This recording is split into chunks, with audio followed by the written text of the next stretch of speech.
Bom dia. Continuando o nosso estudo sobre escola de formação de discípulos, nós falaremos hoje sobre pecado e perdão. Para entendermos melhor a profundidade e poder que há na obra de Cristo, precisamos primeiro entender melhor o que representou a queda e compreender as consequências do pecado no homem.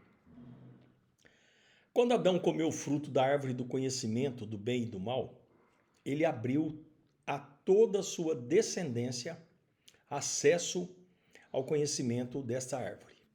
Desde então, cada pessoa que sobre a terra é criada em um ambiente familiar e cultural que determina seus valores, seu conceito sobre certo e errado e até mesmo o sentido de pecado. Com o passar do tempo, estes valores morais se alteram. Nós percebemos isso colocando pessoas de gerações diferentes discutindo os seus valores e notamos um abismo imenso entre as opiniões de uma pessoa de 70 anos e um jovem de 15 anos. Comportamentos considerados como imorais nos tempos de nossos avós são tratados com naturalidade e hoje aceitos socialmente. Pecado nos barrou o acesso à árvore da vida e passamos a nos alimentar desde quando nascemos da árvore do conhecimento do bem e do mal. Nossa consciência moral, alimentada e estimulada pela nossa alma, passa a nos dirigir decidindo o que é certo e errado, independente de Deus. A humanidade torna-se pecadora não porque tenha pecado, mas peca porque essa é a natureza humana. Os homens são pecadores. O pecado de Adão e o nosso é o mesmo. A diferença é que no caso de Adão, o pecado foi uma atitude deliberada. E no nosso caso, ele foi recebido por herança, como diz o Salmo 51, versículo 5. Davi diz ali: em pecado fui gerado e em iniquidade me concebeu a minha mãe. Por esse motivo, nós nascemos com a inclinação a sermos independentes de Deus. Essa é a grande questão da nossa estrutura humana. E outro aspecto importante é entendermos o pecado como a atitude interior que Deus deseja restaurar, e os pecados como atos exteriores que manifestam aquilo que somos, aquilo que é visível aos olhos, visível aos outros. É neste ponto que, em geral, muitas pessoas recuam ao ser evangelizadas porque se consideram boas e acreditam que não são pecadores. Elas creem apenas nos pecados e não no pecado. O pecado original, o pecado por ser homem, o pecado por ser descendente de Adão. Na verdade, muitas dessas pessoas são de fato moralmente boas. Essa é a grande questão. Mas o problema é que para Deus, no que se refere à salvação do pecado, ser moralmente bom não tem nenhum valor. Nós temos que entender, Isaías 64:6 fala disso. Então, para ele, todas as criaturas estão mortas espiritualmente, porque pecaram. Efésios 2, ele diz ali: ele vos vivificou estando vós mortos em vossos delitos e pecados. Por isso, não recebem mais vida vinda do Pai. Por consequência, a fonte de conhecimento do certo e errado não provém dele. Dessa forma, os nossos valores são resultado da fútil maneira de viver que nós recebemos como legado dos nossos pais. Adão, ele tomou uma decisão de ser independente de Deus, mas nós podemos decidir nos submeter a Deus. E quando nós decidimos nos submeter a Deus, nós entendemos que isso pode ser conceituado como arrependimento. 2 Coríntios, capítulo 5, 21, aquele que não conheceu o pecado, ele o fez pecado por nós para que nele fôssemos feitos justiça de Deus. Nós recebemos, como diz a Escritura, justificação. 1 Pedro, capítulo 3, versículo 18, pela morte de Jesus Cristo na cruz do Calvário.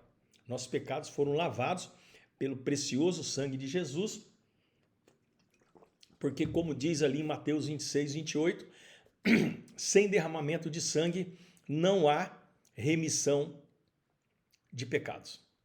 Isaías fala profeticamente que o castigo que nos traz a paz estava sobre ele. Nós é que deveríamos estar naquela cruz. Hebreus 2:9. Mas Jesus espontaneamente, voluntariamente deu a sua vida por nós para que tivéssemos acesso ao Pai. Nós somos reconciliados com Deus pela sua morte e o véu foi rasgado e temos novamente acesso ao Pai pelo Filho, como diz o Evangelho de João, capítulo 14, versículo 6. Jesus fala: eu sou o caminho, a verdade e a vida, e ninguém vem ao Pai a não ser por mim. Então é interessante nós compreendermos essa estrutura. Nós vamos falar de morte e vida. Romanos, capítulo 6, versículo 23, diz: porque o salário do pecado é a morte, mas o dom gratuito de Deus é a vida eterna em Cristo Jesus, nosso Senhor. O livro de Gênesis, ele nos mostra que a estratégia de Satanás foi usar aquilo que é da sua inerência, que é da sua estrutura. João 8,44, que é a mentira. Como de fato a morte entrou depois do pecado de Adão, uma das estratégias de Satanás é iludir a humanidade com a possibilidade de vida após a morte sem a necessidade de reconciliação com Deus. Milhões de pessoas pelo mundo acreditam na reencarnação, lendo as Escrituras, elas não compreendem porque as Escrituras dizem que depois da morte nós seremos julgados, como está escrito em Hebreus 9, 27. Ao homem é dado morrer uma só vez, vindo depois da morte, o juízo de Deus. A reencarnação é natural porque ela encanta as pessoas, porque ela acena com a possibilidade de uma segunda chance e dessa forma não poderiam, dessa forma as pessoas então poderiam se afundar no pecado porque voltariam para corrigir os seus erros. A nossa proclamação não pode omitir que Jesus é o varão aprovado e escolhido por Deus e que haverá um juízo. Jesus Cristo é a única esperança de vida eterna. As outras opções que nós observamos por aí são mentiras, são sofismas engenhosos criados pelo inimigo. As Escrituras falam sim que Deus é amor, mas falam que Deus é justiça para com todos. É um paradoxo, porque faz com que muito acabem por escolher o Deus que é amor. Como se o amor de Deus fosse um passe livre para que os homens praticassem todo tipo de pecado e ainda assim permanecessem ligados a ele. João 3,18 diz: quem crê nele não é condenado, mas quem não crê já está condenado porque não crê no nome do unigênito Filho de Deus. João, quando ele fala do amor de Deus por nós, ele diz que Deus amou o mundo de tal maneira que deu o seu Filho unigênito. João 3,16. Não é aceitando nossos pecados que Deus expressa seu amor por nós, mas é providenciando Ele mesmo, junto com o Filho, o alto preço que foi pago, como está em 1 Pedro 1, 18 e 19. Esse alto preço, ele precisaria ser pago para que nossos pecados fossem perdoados. O precioso sangue de Jesus. Não existe paradoxo entre o amor de Deus e a sua justiça. Por que não existe? Porque um não anula o outro.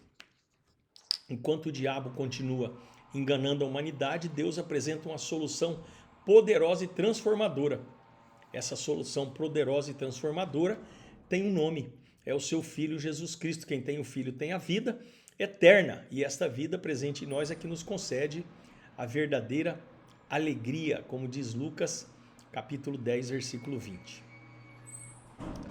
E aí nós passamos por adversidades, sempre louvando, agradecendo ao Senhor, porque Paulo fala que a nossa leve e momentânea tribulação produz em nós eterno peso de glória, acima de toda comparação, 2 Coríntios 4,17.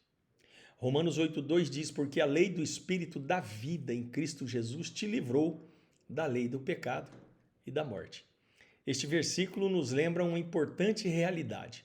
A presença viva do Espírito Santo em nós quando nascemos de novo.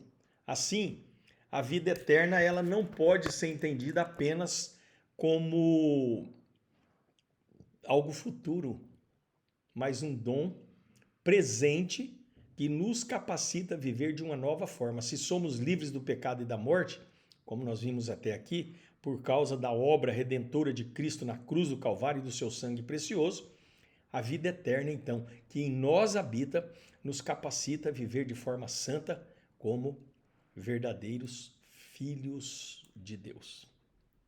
Amém? Amanhã nós vamos continuar sobre o tema criatura e filhos. Que o Senhor nos abençoe, que Ele nos conceda graça, que Ele derrame a sua paz em Jerusalém, que a nossa cidade seja ricamente abençoada com o shalom do nosso Deus, que Ele nos dê o pão nosso de cada dia, nesse dia de hoje, que nós possamos receber dEle uma porção de graça e fidelidade na área financeira, que Ele nos abençoe com poder. Nós abençoamos os nossos filhos e os filhos dos nossos filhos. A nossa geração bendita e cheia de paz, alegria, poder e unção, carregada pelo Espírito Santo, governada pelo Senhor.